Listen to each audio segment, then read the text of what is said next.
Hello, my name is Paige Adams, and I'm here with my colleagues Tyler Linfesty and Randall Rodich to present our findings on the Gaia mission.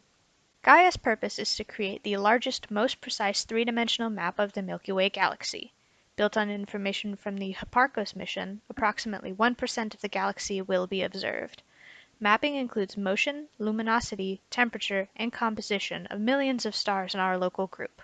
It will help us better understand the evolution of the Milky Way, and it is currently operational, with the potential to extend the mission to the year 2025. This mission was proposed and funded by the European Space Agency in the early 2000s. Additionally, it is supported by the European Space Operations Center in Germany, with scientific operations occurring at the European Space Astronomy Center in Spain, and additional analysis occurring at the Data Processing and Analysis Consortium, with other minor operations in other countries. As a result and point of pride for the ESA, this is an entirely European mission. The proposed mission cost was approximately €740 million or $1 billion, which was budgeted out to allow for the operation of Gaia for 5 years. In reality, however, the costs were higher by about 16%, actually costing €940 million or about $1.2 billion. Gaia was launched from a Russian Soyuz rocket from the frigate upper stage, acting as a space observatory in its mapping mission.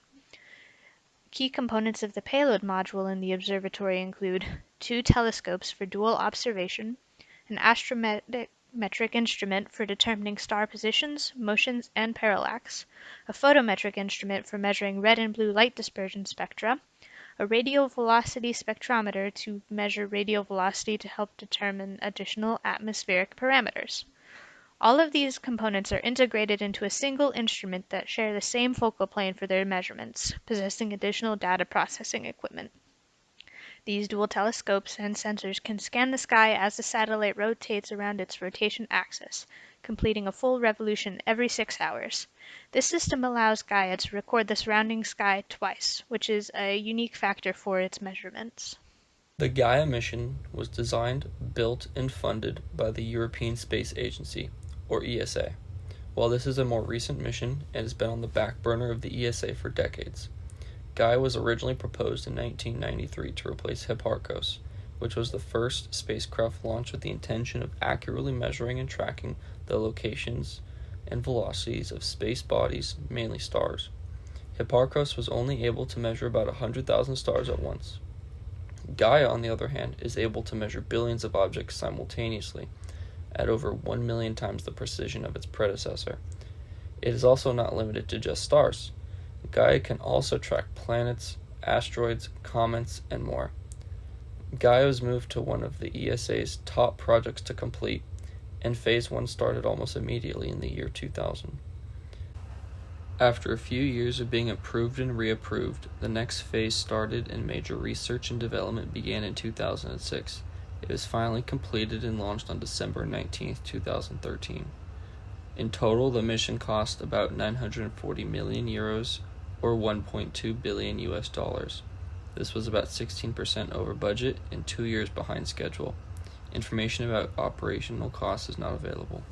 From the time of its launch, Gaia was planned to be a 5-year mission and carried enough fuel to last for a few years beyond that.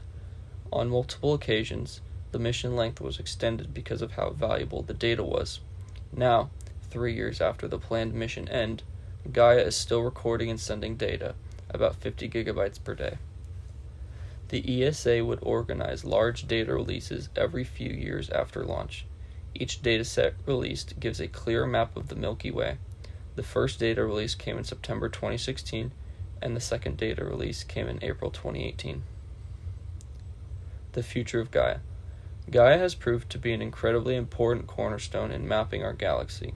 The third major dataset release is anticipated for the second quarter of 2022, with even a fourth dataset planned for release a few years after that. The lifespan of Gaia is limited by the amount of fuel on board. At current fuel consumption rates, it is anticipated that Gaia can last through 2023, effectively doubling its original useful life expectancy. To power the spacecraft during its long mission, Gaia uses 6 solar panels on half the 12 frames of its massive 10.2-meter sunshield. However, prior to its sunshield deployment, Gaia relied on a single 72 amp-hour lithium-ion battery to power its systems. Gaia also uses a power control and distribution unit, or PCDU, to manage the power and distribute it to each of the spacecraft's units. As stated earlier, to get to Gaia's destination, L2, Gaia relied on the Russian Soyuz launch vehicle, which lifted off from French Guiana in December of 2013. Upon reaching L2, Gaia entered a Lysimachus orbit. Any orbits around L2 are inherently unstable. Gaia regularly requires propulsive burns to maintain its position. Gaia has two different propulsion systems, a cold gas micropropulsion system and a bipropellant propulsion system. The bipropellant system, composed of two sets of 6 engines that consume monomethylhydrazine and nitrogen tetroxide, is typically used for maintaining its orbit around L2, as well as larger attitude corrections. The cold gas micropropulsion system is used when smaller impulses are required. This system relies on 12 cold gas thrusters in groups of 3 that provide impulses using high-pressure nitrogen. Because Gaia is observing very distant objects, it is extremely important that Gaia maintains precise control over its attitude. Its orientation needs to be maintained to within just a few milliarc seconds. It's also important that Gaia is in a low-vibration environment, so no moving parts can be used, such as gyroscopes with rotating wheels. Because of this, Gaia uses fiber optic gyroscopes to measure mechanical rotation. In addition to this, to precisely determine Gaia's attitude, the spacecraft uses star trackers and 3 fine sun sensors, which run on a triple majority voting system. As I mentioned earlier, Gaia has a pretty significant sunshield at more than 10 meters in diameter. The purpose of this sunshield is to shade the payload unit from direct sunlight that could damage the instrument's accuracy. Additionally, the sunshield provides an environment of constant temperature. Any flux in temperature would result in thermal expansion in the instruments, once again decreasing their accuracy. In addition to the sunshield, Gaia also has a thermal tent for protection. Composed of carbon fiber reinforced polymer, it protects the payload from thermal loads, stray light, radiation, and even micrometeorites. For communication, Gaia is equipped with a total of 3 communication antennas, 2 low-gain antennas, and 1 X-band medium-gain phased array antenna for relaying science and telemetry. The communication system is controlled by the Command and Data Management Unit, or CDMU, which also controls payload operations, navigation equipment, and the power system. Gaia is considered to be one of the most productive science missions ever. Over its lifetime, Gaia has transformed our understanding of the past, present, and future of the Milky Way. Gaia has shown us the impact of galactic collisions, the structure of the arms of our galaxy, how our galaxy interacts with other galaxies in our local group, and so much more. Gaia has provided us with high-precision measurements of nearly 1.7 billion stars and is still providing us with new insights 3 years after its planned lifetime. Gaia's first data release came in September of 2016. It was able to track and map over 1 billion stars. Gaia's second data release came in April of 2018. And it was even better than the first, being able to track over 1.7 billion stars with more precision and clarity. Of those 1.7 billion stars, Gaia was able to provide us with even more detailed information about subsets of them. For example, it was able to accurately measure the surface temperature of 161 million unique stars.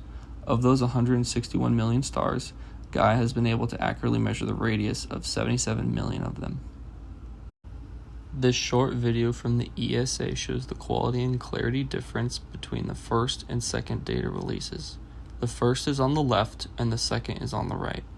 The quality of Gaia's data is only anticipated to get better in the upcoming 2022 release. This image is a map of the Milky Way that was produced by Gaia. The color in the image indicates the temperature of the stars.